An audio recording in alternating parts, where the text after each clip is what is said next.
This is The Efficiency Point, a podcast from Modern Pumping Today magazine. I'm MPT editor Jay Campbell, along with our producer Seth Saunders. You can find us online at mptmag.com. Please rate, review, and subscribe to the show on any of your favorite podcast apps. On today's show, we speak with Ben Keiser from Applied Flow Technology on the critical importance of proper pump selection. Also, we look ahead to the June MPT issue and look at some headlines. But before that, we are a business-to-business magazine, and that is the audience of our podcast as well. So we know we're talking to a very niche market. But if you've watched the news any time this week, you know that the biggest story going around is not just the COVID-19 pandemic, but also in pretty much every metropolitan city in America, there are people out in the streets protesting against police violence. There are curfews in place. We know that our audience, probably not the people out there marching in the streets, but they probably are your kids, your loved ones. A lot of the companies we do business with are headquartered in these large metropolitan areas throughout the country. So if you have loved ones out there, hey, we're rooting for you. Stay safe. Be kind to one another, because ultimately, we're all we've got. And so hang in there. And now on to the very important pump news, which is not going to be covered on CNN or what have you. Two new reports came out this week assessing the early effects of the COVID-19 pandemic on the pump industry, specifically on the industrial pump rental market. Due to the high front-end costs, renting an industrial pump is a smart choice for many end users who may not have a consistent need for these equipment, or they may not have applications that require such large pumping services all the time throughout the year. The increasing benefits of pump rentals have been instrumental in driving the growth of the market overall. Two groups, Fact Market Research, or FactMR, as well as Technavio, have released two different reports. One, FactMR's Intelligent Industrial Pump Market Insights Report, summarized info from 2018 to 2020, which includes a lot of the pandemic effects on the global market, and is forecasted out to 2025. Technavio has released its own specifically focused COVID-19 Outlook and Impact Report, which forecasts from today out to 2024, or the next 4 years. Both of these reports have tried to segment out the market into different applications, both in chemical processing, to water and wastewater, industrial and municipal, and try to give a larger reach into what people can expect if you're entering into the pump market or trying to make decisions on where to spend your capital going forward over the next couple of years. Like I said, a lot of these industrial pumps have a huge high-end market cost, and you may not have the ability right now, due to the pandemic and its economic effects, to depreciate that purchase over time. So if you're looking to get into the pump rental market, you'll probably want to take a look at one or both of these reports. We'll have a link to both of them in our show notes for this episode. Another ongoing response to the pandemic is that educational training is taking place more and more online. The Hydraulic Institute is no different. It's continuing to offer educational training even at a time of social distancing. HI's Pump Systems Optimization Live virtual course will take place on July 15th and will be worth a total of 7 professional development hours. So if you're a professional out there looking to get your education units in, but it's difficult to travel to different events, or if one of the events that you usually go to has been canceled over the summer, this will be a great opportunity for you. The course offers participants the same instructors, training systems, course materials, personal support, and face-to-face engagement with instructors and other participants that you might have found in a conventional classroom, except now it will be done completely online. In the majority of pumping systems, the energy added to the working fluid by the pump is much, much greater than that required by the process of moving it itself. That excess energy added to the system not only increases costs, it generates heat, noise, vibration, all of those things that move down the line into eventual maintenance costs. The goal of this HI course is to understand how pump optimization can be identified, minimize and reduce the expense, and also educate pump users on the variables that influence the performance of a pump system. If you're interested in signing up for this course, we'll have a link for it in the show notes, or you can go to the Hydraulic Institute's webpage as well.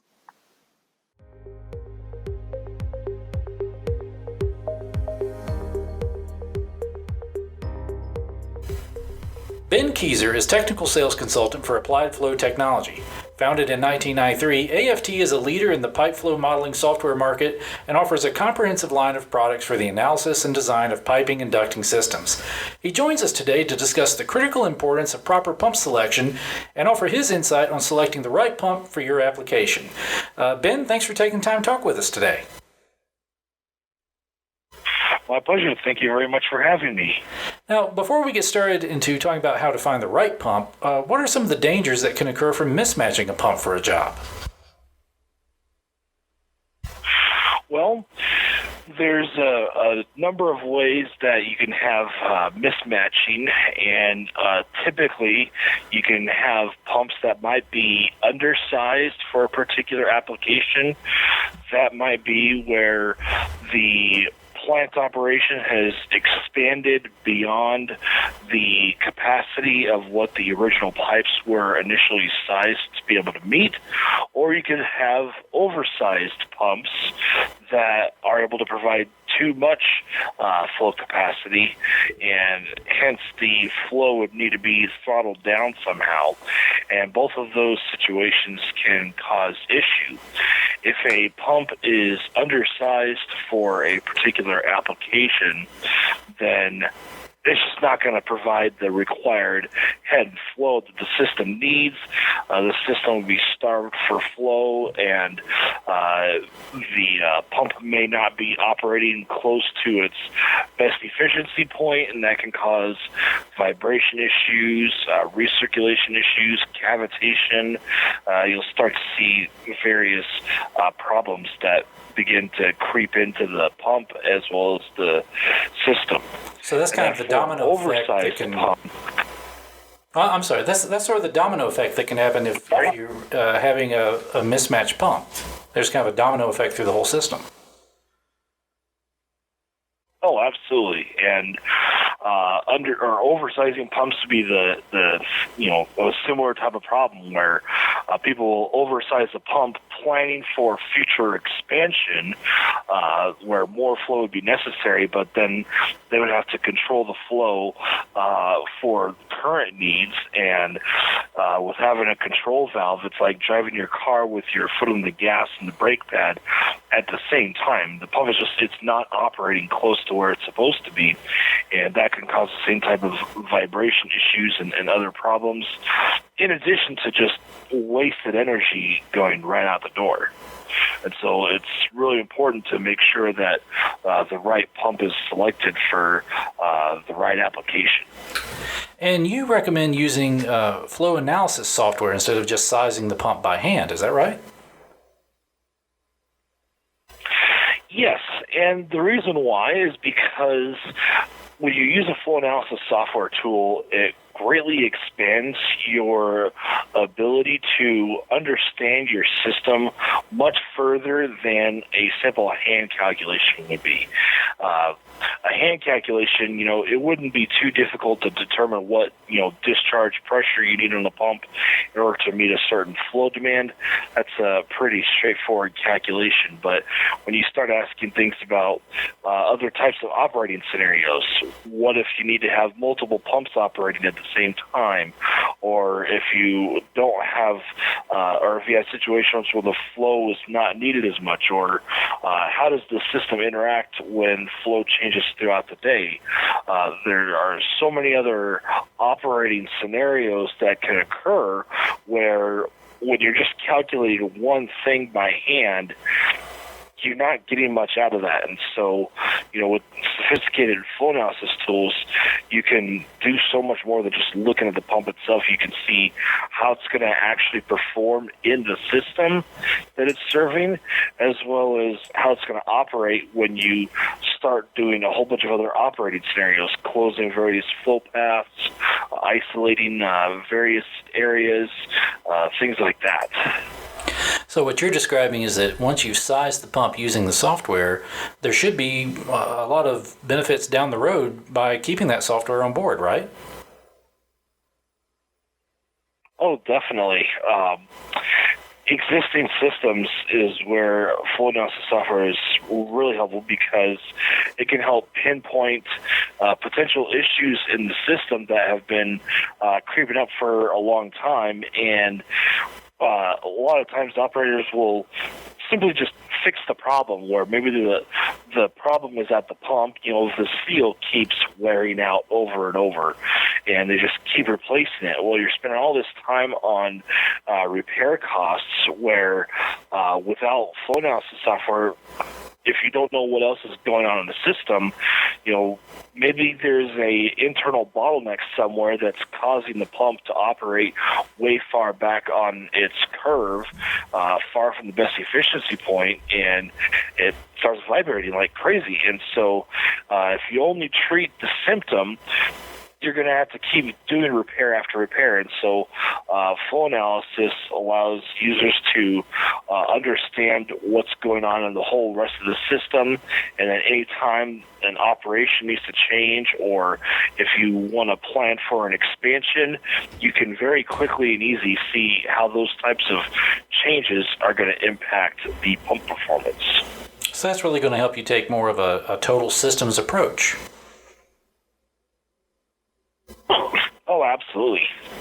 And a lot of times people don't do a system approach, and it's lost profitability because they keep having to repair issue after issue. There's downtime and a lot of expense that goes along with that. And so it's not a situation that operators want to be in, for sure. Well, let's say I'm a pump operator and I want to take full advantage of a systems approach using flow analysis software.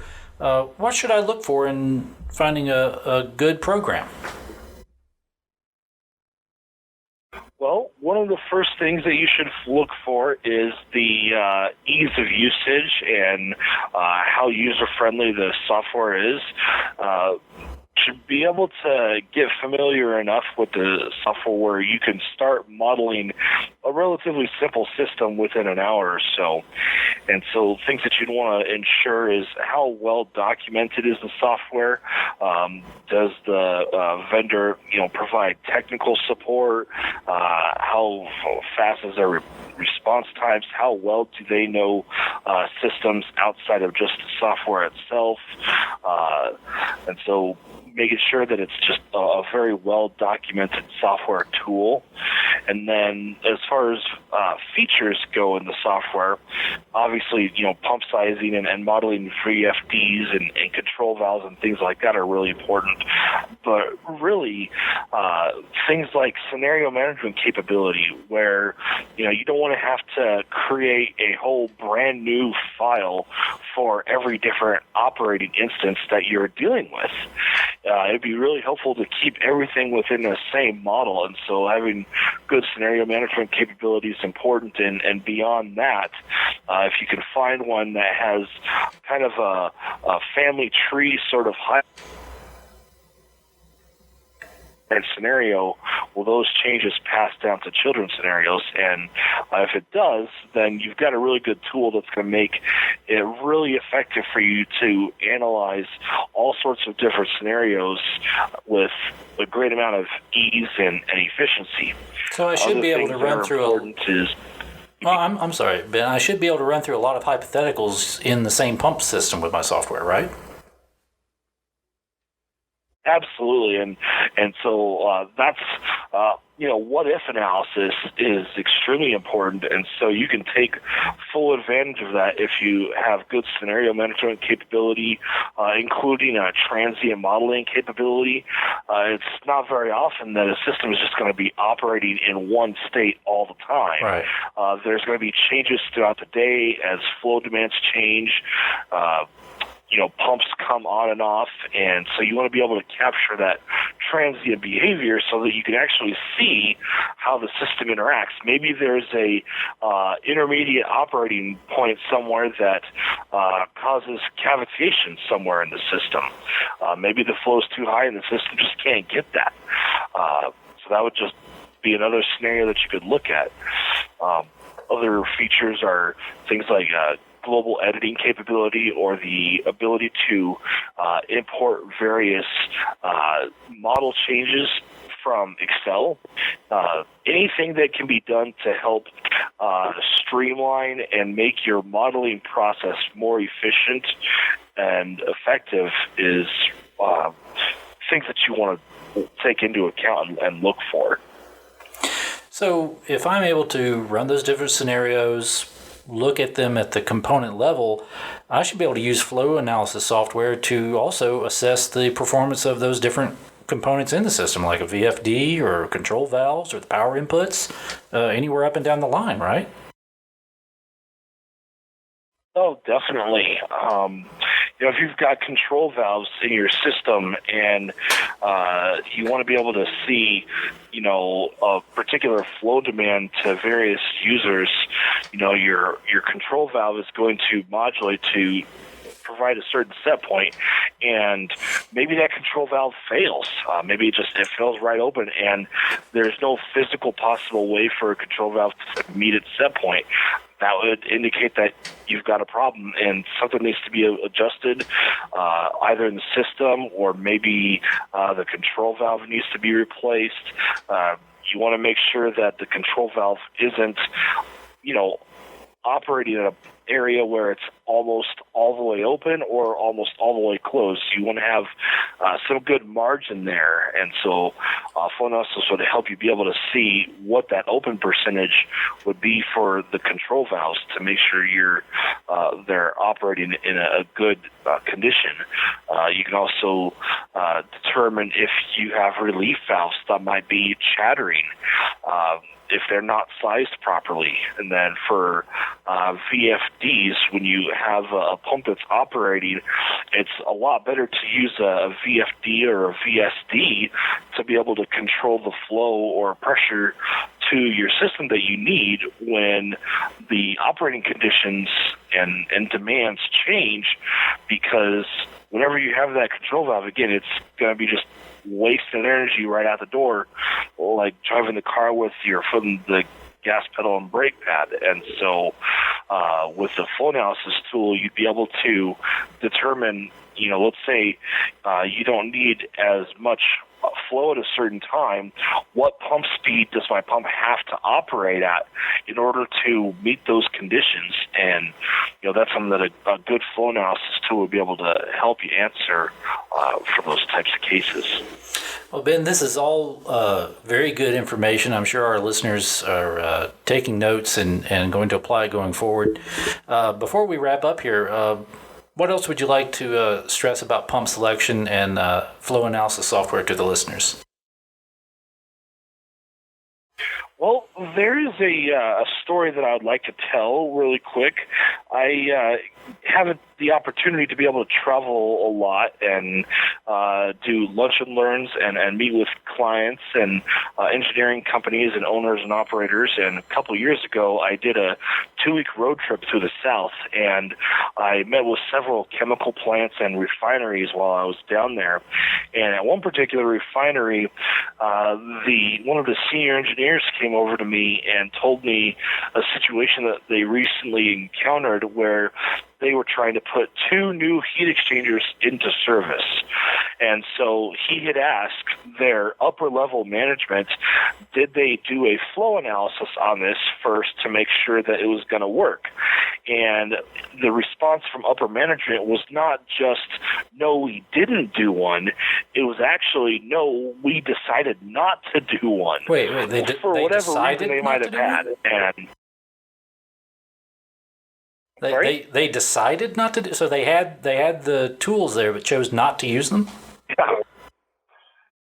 Exactly. They had the tools and everything was all set up, and they just, for whatever reason, maybe it was a time constraint or something, and they decided not to go to the effort of doing a full analysis. And sure enough, what happened? Well, they opened up the flow paths to the new heat exchangers, and neither of the heat exchangers got anywhere near the flow that they needed because the pumps were already completely maxed out, serving everything else in the system. And so the moral of the story is, take the time to do the analysis, because you want to know if it's even physically and mathematically possible for something to happen. It's not as simple as just turning on a hose and expecting water to come out. There's a lot more that goes into it than that. All the more reason that these tools are proving their worth and showing benefits out in the field. Ben, thank you again for taking the time to speak with us today. How can people find more about Applied Flow Technology and your services online? Well, our website is www.aft.com, Alpha Frank Tango, and we are also very well represented all around the world with over 40 channel partners in many countries, and our channel partners are very well versed in our software and provide local technical support and training. We do the same at AFT, and all of our contact information is on our webpage, and we provide several training seminars both at our facility and on-site at customer locations. And we're located in Colorado Springs, Colorado, here in the United States. And so if anyone is ever in the area, please be sure to stop by and say hi. It'll definitely be worth it. And Ben, it's always a pleasure speaking with you, and we hope to have you on the show again. Likewise, I'm looking forward to it. Thank you very much. All right, take care.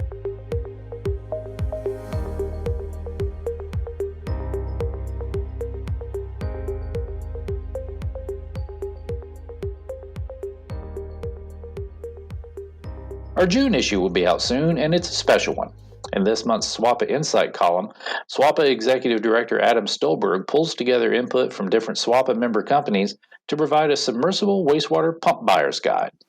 As we head into the last quarter of fiscal year 2020, many people will be laying out their purchasing budgets for 2021.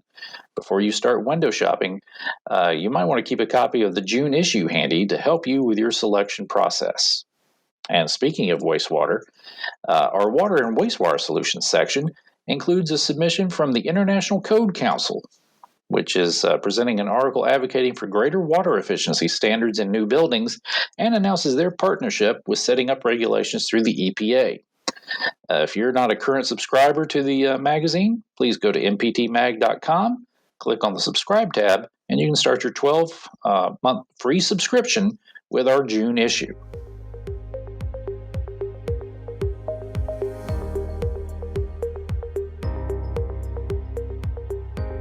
This has been The Efficiency Point, a podcast from MPT Magazine.